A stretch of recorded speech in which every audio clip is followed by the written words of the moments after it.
Hey guys, welcome to Jaxbeautifulyou. Today's video is all about my worst blind buys of 2023.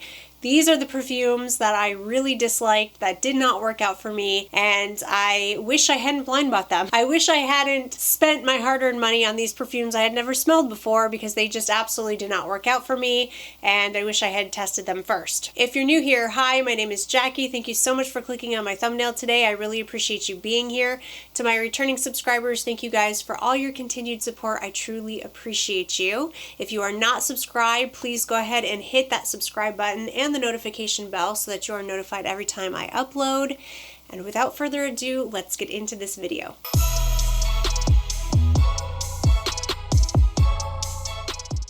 Alright guys, I did rank this video. So at the number 10 spot and even the number 9 spot, I have two perfumes that I don't necessarily hate or thought they were scrubbers. I just didn't think that they were worth the hype, and I have decluttered them, and then I have all the way down to the number one worst blind buy that I really didn't like at all and was pretty much a scrubber.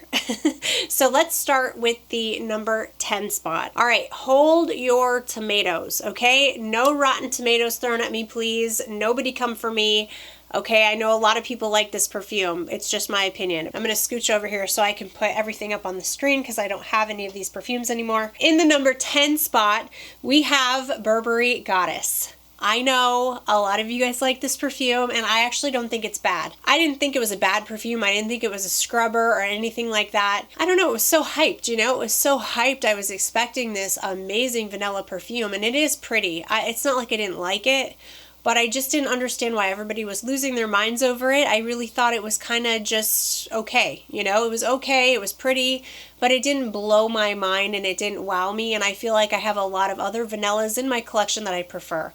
So I went ahead and decluttered Burberry Goddess. I did blind buy it, and yeah, I decluttered it because it's just not one that I felt like I was going to reach for. It seemed pretty mediocre to me, and I did not think that it was worth the price. In the number 9 spot, we have by Valentino, Donna Born in Roma, Intense.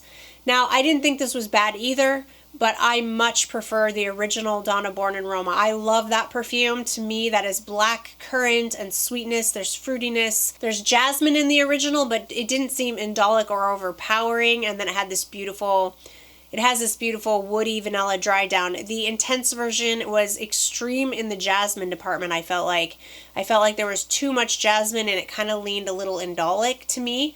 And honestly, I didn't feel like it was that intense. It's supposed to be the Intense version, but I found the original to be better performing. I get really, really good performance out of the original, and the Intense version just wasn't giving. It just wasn't giving me what I was looking for. And I thought, you know what? I'm never going to reach for this over the original. So I went ahead and decluttered that one as well. In the number 8 spot, I blind bought by the House of Dua, Angelic Cherry Elixir. Now, the thing that I have a problem with the House of Dua is that I am convinced that they do not fully let their perfumes macerate before they bottle them up and ship them out.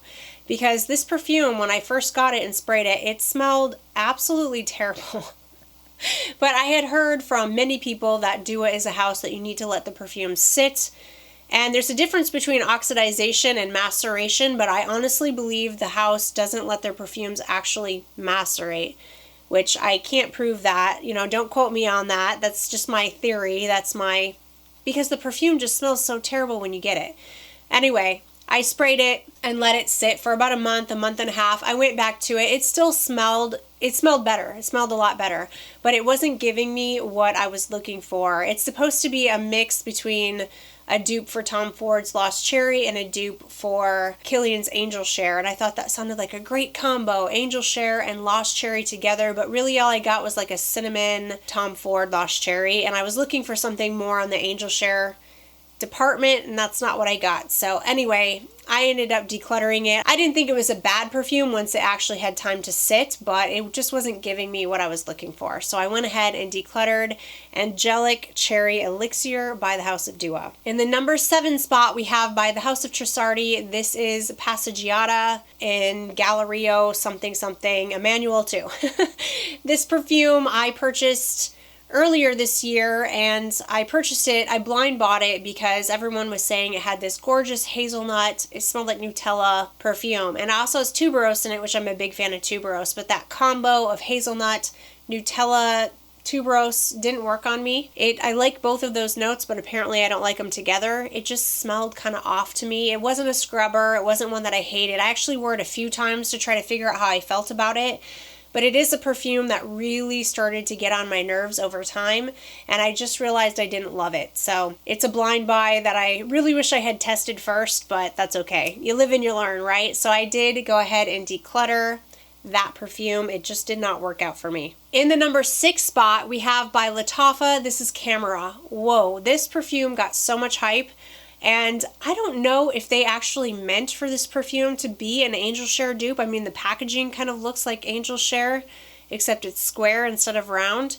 But if they were intending for this to be an Angel Share dupe, they did a really bad job because this doesn't smell anything like Angel Share, which is fine. Maybe that it wasn't intended to be an Angel Share dupe. It has dates in it, and it wasn't horrible. Like, I didn't think it was a scrubber perfume. I actually wore it a few times, and I couldn't really figure out how I felt about it, but there was something in the perfume that really bothered me after a while, and I can't really say what it is. It smelled a little off. Like, it smelled synthetic, which I know lots of perfumes smell synthetic, right? But it really smelled extra synthetic, you know? Extra synthetic to me, and I think it's the Isui Super in there. It was so potent. It was just so strong. Usually Isui Super doesn't bother me, but in that perfume it was like over the top, and I just really didn't enjoy it. It wasn't a scrubber perfume, but I ended up finding out that it just wasn't for me. It really didn't mix very well with my skin chemistry, and I didn't enjoy it. So I went ahead and decluttered Khamrah. In the number 5 spot, we have by Maison Alhambra. This is Bright Peach. This is supposed to be a dupe for Tom Ford's Bitter Peach, and I don't know why I purchased this because I don't even like Tom Ford's Bitter Peach. But this perfume, it's not really, it's okay. It's not a spot-on dupe for Bitter Peach. I actually like Bright Peach better than Bitter Peach. Bright Peach did seem brighter, sweeter, less bitter. But I have been going through this really, really weird phase where I'm very picky about peach right now, and it has to be a natural peach. I don't like the candied, sweet, synthetic peach. That's in a lot of perfumes. It's really not my favorite thing. It gets on my nerves. It seems kind of piercingly sharp to my nose. But I do have a couple of peach perfumes where the peach smells more like a natural peach and not a synthetic candied peach. So yeah, really picky about my peach notes apparently, but this one just didn't do it for me. I didn't really care for it all that much. It smelled very peach. If you're looking for like something peach to layer with other peach perfumes, that might be a good one to check out, but I don't know. It was a little too synthetic candy smelling for me, and I didn't love it. So I went ahead and passed on Bright Peach by Maison Alhambra. All right, in the number 4 spot, now we're starting to get into perfumes that I really disliked. Perfumes that really, really bothered me. In the number 4 spot, we have by Franck Boclet, Ylang Ylang. You know, I was really surprised I didn't like this perfume because this is 2 notes that I absolutely love, but apparently I don't really like them together, especially in the concentration that they were. So this is lots of caramel and lots of Ylang Ylang. Thick, dense, sweet, rich caramel and thick, dense, really, really strong yellow floral, tropical floral Ylang Ylang. Like I said, normally I love those 2, but put the 2 together, it was just, oh, it didn't work. It just didn't work. I don't like that combination. It smelled terrible on me. I really, really needed to wash it off. I tried it a couple of times because I was kind of confused, like, why am I not jiving with this? I love these notes, but apparently I don't love them together in that concentration, and I ended up decluttering the fragrance. It just was not for me. So Franck Boclet's Ylang Ylang was a hard pass. In the number 3 spot, we have by Xerjoff. Now this is a house I have more success with than I have not success with, but there are definitely some fragrances from this house that I really don't like. And this was one of them. So this is by Xerjoff. This is Cruz del Sur 2. I blind bought this perfume. I don't know. I had heard it smelled like a mango milkshake. I don't even like mangoes, okay? Sometimes I like them in my perfumes. on occasion, but to eat a mango, oh, I can't stand mangoes. And it's not my favorite fruit. But that's not what I didn't like about this fragrance. This does smell like a mango milkshake, but there was something in this perfume that smelled green and sharp and harsh, and it stayed through the entire wear of the fragrance. I tried to make myself wear it all day long because I was hoping that one note that was ruining it for me would go away, and that mango-y, milkshakey, lactonic feel would come forward a little bit more and I would like it, but no, it never did. The whole perfume got ruined. I don't even know what it is. There's something in it that just is off. It's just off. There's a note that ruins it for me. And I really, really disliked it. So this one didn't last in my collection for very long. I only had it, I think I had it for like a week, maybe 2 weeks, and I was like, I don't like this perfume. I'm never gonna like this perfume. I'm just getting rid of it. So it went out of my collection almost as fast as it came into my collection. So that is by Xerjoff Cruz del Sur 2. All right, in the number 2 spot, we have another one by the House of Dua. I think I might be done with this house. I really don't like how they all smell really terrible when you first get them. That kind of bothers me. So this is by Dua, and this is Dirty Banana. This perfume smelled the worst out of any of the Duas I've ever purchased at first. You know, when I first got it, I was like, wow, this needs to macerate, because it smelled dirty. It smelled sweaty. It smelled like sweat, like an old locker room. It really smelled quite horrible. So I was like, okay, I sprayed it, set it aside. About a month and a half later, I got it at the same time I got Angelic Cherry Elixir. I let both of them sit for the same amount of time, took them back out.